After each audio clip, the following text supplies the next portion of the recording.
Hello everyone, myself Aman Sharma and I welcome you all to our channel Rasayan Tech. Before starting, please subscribe our channel, share with your friends and do not forget to like if you find the content helpful and informative. चलिए friends आज की video शुरू करते हैं। जैसे कि आपको पता ही है दिख रहा है कि मास ट्रांसफर फंड हम इन वीडियो लेक्चर्स में सबसे पहला सब्जेक्ट जो स्टार्ट कर रहे हैं वो हमारा है मास ट्रांसफर। हम यहाँ पे सिलेबस जो फॉलो करेंगे वो APJ Abdul Kalam technical university AKTU Lucknow उसका सिलेबस हम फॉलो करेंगे। उसका केमिकल इंजीनियरिंग का जो सिलेबस है उसके अंदर मास ट्रांसफर एक बहुत ही इंपॉर्टेंट सब्जेक्ट है। मास ट्रांसफर एक कोर सब्जेक्ट भी है और बहुत ही इंटरेस्टिंग और इम्पोर्टेंट सब्जेक्ट है। एकेटीयू का जो सिलेबस है उसके अंदर अभी हम आगे देखेंगे सिलेबस भी।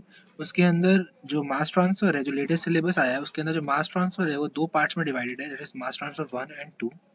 तो जो मास ट्रांसफर 1 है वो हमारा 5th या 3rd सेमेस्टर में पढ़ाया जाता है, जनरली 5th सेमेस्टर में। एंड जो मास ट्रांसफर 2 है वो 4th या 6th सेमेस्टर में पढ़ाया जाता है, जनरली 6th सेमेस्टर में। ठीक है, तो और मास ट्रांसफर 1 का अभी हम आगे देखेंगे सिलेबस भी पूरा। उसके अंदर जो हमारा पहला यूनिट है वो हमारा डिफ्यूजन है, तो हम उसी को स्टार्ट करेंगे।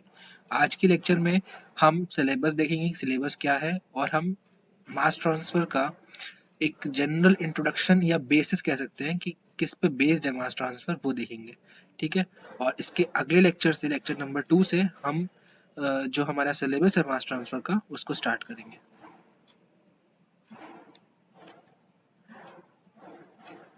तो सबसे पहले हम देख लेते हैं व्हाट इज केमिकल इंजीनियरिंग। हम केमिकल इंजीनियरिंग के स्टूडेंट्स हैं, हम केमिकल इंजीनियरिंग का एक बहुत ही प्रोमिनेंट और इम्पोर्टेंट सब्जेक्ट पढ़ने जा रहे हैं, मास ट्रांसफर। हमें पता होना चाहिए कि what is actually chemical engineering is. So let me read it. Chemical engineering is both an art and science. It is concerned with the industrial processes in which raw materials are converted into useful products. जैसा कि sentence से clear भी है कि chemical engineering जो है वो एक आर्ट एंड साइंस है। ठीक है, ये एक टाइप की कला है जिसके अंदर इंडस्ट्रियल प्रोसेसेस, जितने भी इंडस्ट्रीज के अंदर प्रोसेसेस रन हो रहे हैं उससे रिलेटेड एक आर्ट या फिर साइंस कह सकते हैं केमिकल इंजीनियरिंग को। ठीक है, और उसमें एक्चुअली होता क्या है कि केमिकल इंजीनियरिंग में जितने भी रॉ मटेरियल्स एक प्लांट के अंदर या फिर एक इंडस्ट्री के अंदर आते हैं, ठीक है, और उनसे, क्योंकि कोई भी इंडस्ट्री है उसके अंदर raw materials as an input होते हैं, एक प्रोसेस होता है और एक आउटपुट जनरेट होता है उससे, चाहे कोई सी भी इंडस्ट्री हो।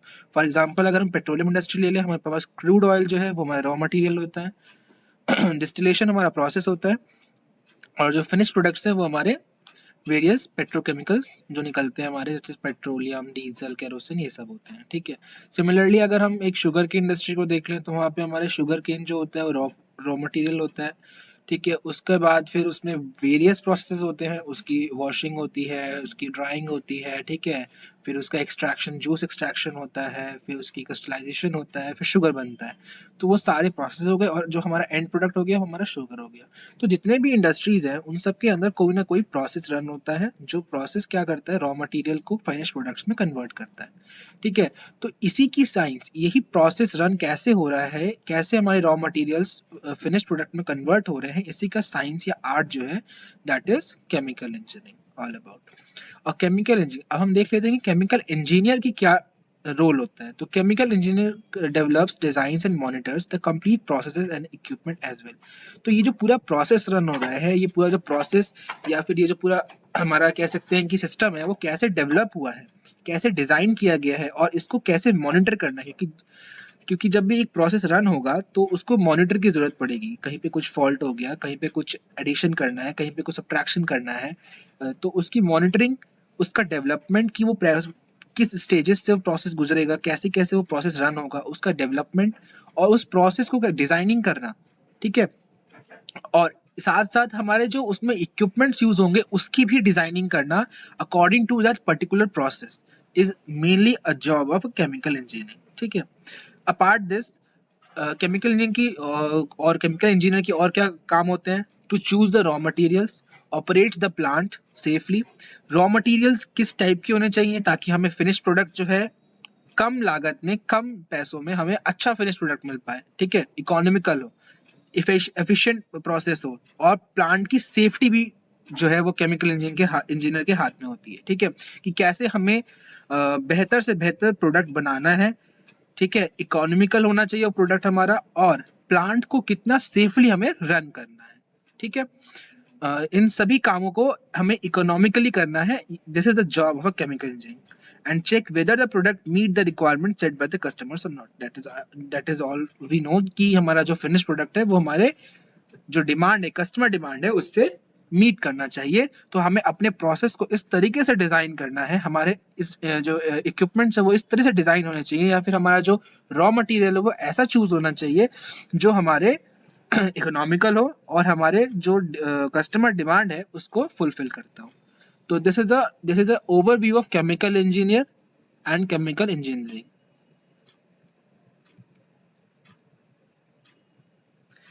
तो why we need to study the mass transfer. अब हमने देखा कि हम अपना सब्जेक्ट जो स्टार्ट कर रहे हैं वो मास ट्रांसफर है, तो बेसिकली हमें मास ट्रांसफर की नीड क्यों पड़ी। हमारे पास बहुत सारे प्रोसेसेस थे, हम वो पढ़ सकते थे, हम फ्लूइड मैकेनिक्स पढ़ सकते थे, हम मैकेनिकल ऑपरेशन पढ़ सकते थे, हम हीट ट्रांसफर पढ़ सकते थे, लेकिन मास ट्रांसफर की नीड क्यों पड़ी हमें। तो बेसिकली मैं रीड कर दे रहा हूँ पहले। Mass transfer is the basic subject of chemical engineering as we all know. Chemical engineer should know that how an operation is taking place. तो केमिकल इंजीनियर का रोल यही नहीं है कि वो एक प्रोसेस को डिजाइन कर दे, इक्विपमेंट्स को डिजाइन कर दे, रॉ मटेरियल्स को सिलेक्ट कर दे और सेफली एक प्लांट को रन करा दे। उसको ये भी पता होना चाहिए कि कोई भी प्रोसेस अगर रन हो रहा है तो एक्चुअली वो रन हो कैसे रहा है, क्या स्टेप्स हो रहे हैं उसके अंदर, क्या क्या एक्चुअली में वर्क क्या हो रहा है उस प्रोसेस के अंदर, ठीक है। फॉर एग्जांपल अगर अमोनिया वाटर के अंदर डिसॉल्व होता है तो वो कैसे डिसॉल्व होता है, किस मैकेनिज्म से डिसॉल्व हो जाता है। ऐसे तो है नहीं कि हमने अमोनिया लिया, वाटर में डाल दिया, डिसॉल्व हो गया। उसके बीच में कोई ना कोई प्रोसेस एग्जिस्ट करता होगा ना जो उस अमोनिया को डिसॉल्व कर रहा है। अमोनिया एक हमारा हमारा सॉलिड फॉर्म में हो सकता है और गैसेस फॉर्म में हो सकता है। तो एक गैस कैसे डिसॉल्व हो जा रही है लिक्विड के अंदर, या एक सॉलिड कैसे डिसॉल्व हो जा रहा है लिक्विड के अंदर, that is what the process is actually. तो हमें वो एक्चुअल प्रोसेस जो उसके पीछे बिहाइंड जो हमारा जो एक्चुअल वर्क हो रहा है वो हमें जानने की जरूरत थी। Mass transfer tells us the mechanism of concentration between different phases. Mass transfer हमें ये बताता है कि क्या मैकेनिज्म है कंसंट्रेशन, दो फेजेस के बीच में कंसंट्रेशन का क्या मैकेनिज्म है, कैसे कंसंट्रेशन, दो फेजेस है हमारे पास। तो अगर हमारे पास मास ट्रांसफर जो है वो ऑब्वियसली बात है, तभी किसी भी चीज का ट्रांसफर तभी होता है जब कोई ना कोई वहां पर एक तरह से बोल सकते हैं कि डिफरेंस एग्जिस्ट करता है, ठीक है। फॉर एग्जाम्पल अगर टेम्परेचर का डिफरेंस होता है तभी टेम्परेचर का ट्रांसफर होता है, ठीक है, हीट ट्रांसफर होता है। तो उसी तरीके से मास का ट्रांसफर हो रहा है, इसका मतलब कोई ना कोई डिफरेंस एग्जिस्ट करता है। वो डिफरेंस क्या होगा, दो फेजेस हैं, दोनों फेजेस के बीच में हमारे पास कंसंट्रेशन का डिफरेंस हो सकता है कि एक जगह पे कंसंट्रेशन किसी की कम है, एक दूसरी जगह कंसंट्रेशन किसी की चीज की ज्यादा है, तो वहां पर हमारा ट्रांसफर ऑफ मास होगा, ठीक है। तो उसका क्या मैकेनिज्म होगा, this is tailed by the mass transfer. All the basic operations in industries is based upon the mass transfer. So to understand the mechanism of transfer due to difference in concentration is explained by mass transfer. So mechanism transfer का क्या mechanism है based on the concentration difference is basically explained by the mass transfer. That is why it is very important subject for chemical engineers.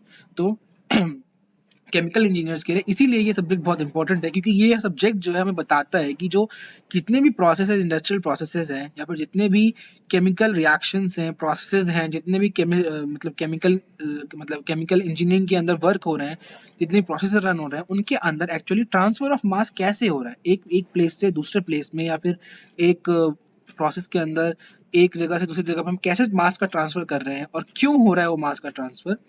That is all studied in mass transfer subject, ठीक है।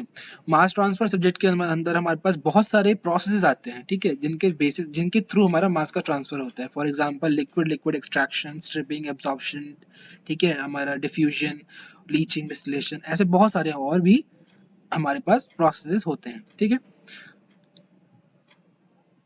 ये हमारा AKTU का mass transfer 1 का syllabus है। जैसे मैंने बताया कि मास ट्रांसफर जो है वो 2 पार्ट में डिवाइडेड है AKTU के सिलेबस में, और हम वही सिलेबस फॉलो कर रहे हैं। तो कुछ टॉपिक्स हमारे मास ट्रांसफर 1 में है, कुछ टॉपिक्स हमारे मास ट्रांसफर 2 में है, ठीक है। तो मास ट्रांसफर 1 के अंदर जो सिलेबस है उसके अंदर आप देख सकते हैं कि हमारे जो जितने भी टॉपिक्स, जितने भी प्रोसेसेस हैं, उन्हें 5 यूनिट्स में डिवाइड किया गया है। फर्स्ट यूनिट जो है वो हमारा डिफ्यूजन से रिलेटेड है, second unit absorption and stripping है, third unit humidification and dehumidification है, fourth is drying, fifth is crystallization, ठीक है। तो एक एक करके हम यूनिट्स सारे कवर करेंगे हम इन वीडियो लेक्चर्स में। ये हमारा फर्स्ट यूनिट है, दैट इज डिफ्यूजन। और डिफ्यूजन के अंदर जो हम एक तरह से कंटेंट या सिलेबस देख सकते हैं वो ये है कि सबसे पहले हम मॉलिक्यूलर एंड टर्बुलेंट डिफ्यूजन जानेंगे, डिफ्यूजन जानेंगे क्या होता है, डिफ्यूजन कोफिशिएंट जानेंगे, फिक्स लॉ ऑफ डिफ्यूजन बहुत ही इंपॉर्टेंट है, हम ये पढ़ेंगे, dependency of diffusion coefficient on temperature and pressure sorry diffusion coefficient on temperature and pressure, diffusion coefficient का कैसे डिपेंडेंसी है टेम्परेचर और प्रेशर पे, हम वो भी देखेंगे, कंपोजिशन पे कैसे डिपेंड करता है वो भी देखेंगे हम, ठीक है। डिफ्यूसिविटी पढ़ेंगे, Knudsen diffusion, surface diffusion, diffusion in solids, basically जो molecular diffusion, Knudsen diffusion and surface diffusion है, these are the diffusion in solids, ठीक है। Interface mass transfer coefficient, diffusion between phases, simultaneous heat and mass transfer, ये सारे topics हम cover करेंगे one by one. तो सबसे पहले हम आज मैंने बोला था जैसे हम जनरल इंट्रोडक्शन करेंगे मास ट्रांसफर का, तो जनरल इंट्रोडक्शन पहले हम ये समझ लेते हैं कि मास ट्रांसफर आखिर आया कहाँ से, या फिर मास ट्रांसफर की नीड क्या पड़ी हमें, ठीक है, या मास ट्रांसफर एक्चुअली होता क्या है। तो केमिकल इंजीनियरिंग जो है वो दो पार्ट्स में डिवाइडेड है, unit operations and unit processes, ठीक है। यूनिट ऑपरेशन के अंदर हमारे पास 4 टाइप के ऑपरेशंस आते हैं, that is mechanical operation, fluid flow, heat transfer and mass transfer operation. Fluid flow को हम फ्लूइड मैकेनिक्स भी कहते हैं, ठीक है। तो हमने अगर कोई स्टूडेंट ये फिफ्थ सेमेस्टर में पढ़ रहा है तो उसने फ्लूइड फ्लो, हीट ट्रांसफर और मैकेनिकल ऑपरेशन अपने प्रीवियस सेमेस्टर्स में पढ़ चुका होगा, ठीक है। तो अब वो मास ट्रांसफर सब्जेक्ट पढ़ रहा है, तो मास ट्रांसफर हमारा जो सब्जेक्ट है उसके अंदर हमारे जैसे मास ट्रांसफर में बताया कि एक यूनिट ऑपरेशन है, और यूनिट ऑपरेशन और यूनिट प्रोसेस दो टाइप के हमारे पास मतलब दो टाइप्स होते हैं केमिकल इंजीनियरिंग में, ठीक है। किसी भी स्टेप मतलब जो स्टेप्स होते हैं वो दो टाइप से होते हैं, यूनिट ऑपरेशंस और यूनिट प्रोसेसेस। सो एक केमिकल इंडस्ट्री में जो इसमें प्रोसेस हो रहे हैं, that is designed to produce economically a desired product from given raw materials, through a series of steps involving physical and chemical changes in the material under consideration, the steps involving certain physical changes are termed as unit operations। तो basically unit operations होते क्या है, unit operation वो steps होते हैं किसी भी process के अंदर जिसके अंदर केवल फिजिकल चेंजेस अकर करते हैं, ठीक है। वेयर एज यूनिट प्रोसेसेस जो होते हैं उसके अंदर वो स्टेप्स होते हैं किसी भी प्रोसेस के अंदर जिनके अंदर physical as well as chemical changes भी साइमल्टेनियसली आकर होते हैं, ठीक है। तो बेसिक डिफरेंस क्या हो गया यूनिट ऑपरेशन और यूनिट प्रोसेस के अंदर, यही डिफरेंस हुआ कि यूनिट ऑपरेशन जो है वो हमारे ऐसे स्टेप्स होते हैं यूनिट ऑपरेशन के अंदर जो कि हमारे फिजिकल चेंजेस अकर करते हैं, ठीक है। और यूनिट प्रोसेस के अंदर both physical and chemical changes occur simultaneously. और दो पॉइंट्स और है हमारे पास। बेसिकली यूनिट ऑपरेशंस जो होते हैं वो रिवर्सिबल चेंजेस होते हैं, जितने भी यूनिट ऑपरेशंस होते हैं वो रिवर्सिबल होते हैं। फॉर एग्जांपल मास ट्रांसफर का अगर हम एक टॉपिक ले लें, दैट इज एक प्रोसेस ले लें, सपोज अगर हम ह्यूमिडिफिकेशन ले लेते हैं तो उसका just opposite that is reverse होता है डीह्यूमिडिफिकेशन। एब्जॉर्प्शन ले लें तो एब्जॉर्प्शन का जस्ट रिवर्स होता है डीजॉर्प्शन, ठीक है। तो इसी तरीके से हमारे जितने भी यूनिट ऑपरेशंस होते हैं वो रिवर्सिबल होते हैं नेचर में, ठीक है। और बेसिकली ये प्राइमरी एक्टिविटी होती है किसी भी प्रोसेस के अंदर, यूनिट ऑपरेशंस जो होते हैं वो हमारे प्राइमरी एक्टिविटी होती है, ठीक है। और जो यूनिट प्रोसेसेस होते हैं वो हमारी सेकेंडरी एक्टिविटी होती है, और इसमें जितने भी चेंजेस होते हैं वो इरिवर्सिबल चेंजेस होते हैं, ठीक है। अब मैंने बताया जैसे यूनिट प्रोसेस के अंदर हमारे पास केमिकल और फिजिकल चेंज दोनों अकर होता है, तो आप देख सकते हैं कि कौन से यूनिट प्रोसेसेस होते हैं, that is oxidation, hydrogenation, hydration, nitration etcetera, ये सारे जो होते हैं ये हमारे यूनिट प्रोसेसेस होते हैं, ठीक है। और बेसिकली एक डिफरेंस और है कि यूनिट ऑपरेशन और यूनिट प्रोसेस के बीच में, कि यूनिट प्रोसेस जो होते हैं वो प्राइमरी एक्टिविटी है और यूनिट ऑपरेशन जो है वो प्राइमरी एक्टिविटी है, और यूनिट प्रोसेसेस जो है वो हमारी सेकेंडरी एक्टिविटीज होती है, ठीक है। अगर कोई भी प्रोसेस हो रहा है एक केमिकल इंडस्ट्री के अंदर तो उसमें सबसे पहले यूनिट ऑपरेशन परफॉर्म किए जाएंगे, उसके बाद जो उसका रिजल्ट आएगा उसके ऊपर यूनिट प्रोसेसेस परफॉर्म किए जाएंगे, देन हमारा फिनिश प्रोडक्ट या फिनिश गुड निकलता है, ठीक है। तो आज की वीडियो में यहीं तक।